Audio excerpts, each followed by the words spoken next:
સાબરકાંઠાની અંદર વૃક્ષો વાવવા માટે નવતર પ્રયાસો હાથ ધરવામાં આવી રહ્યા છે, નવતર પ્રયોગો હાથ ધરવામાં આવી રહ્યા છે।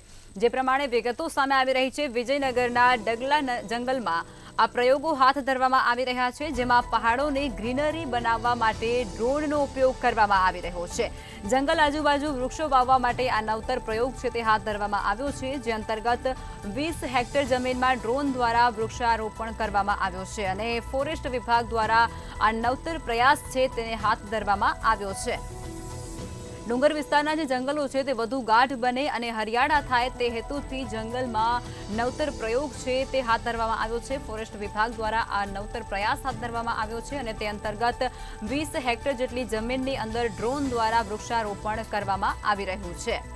પહાડોને ગ્રીનરી બનાવવા માટે એક નવતર પ્રયાસ હાથ ધરવામાં આવી રહ્યો છે, જે અંતર્ગત વિજયનગરના ડગલા જંગલમાં ડ્રોન વડે વૃક્ષારોપણ કરવામાં આવી રહ્યું છે। અંદાજિત 20 હેક્ટર જમીનમાં આ ડ્રોન દ્વારા વૃક્ષારોપણ કરવામાં આવશે। ત્યારે ફોરેસ્ટ વિભાગની આ સરાહનીય કામગીરી અત્યારે સામે આવી રહી છે। 200 કિલો છૂટું બિયારણ ડ્રોન દ્વારા તેનું વાવેતર કરવામાં આવશે। વધુ વિગતો અમારા સંવાદદાતા લલિત ડામોર આપી રહ્યા છે ફોન લાઈન પર।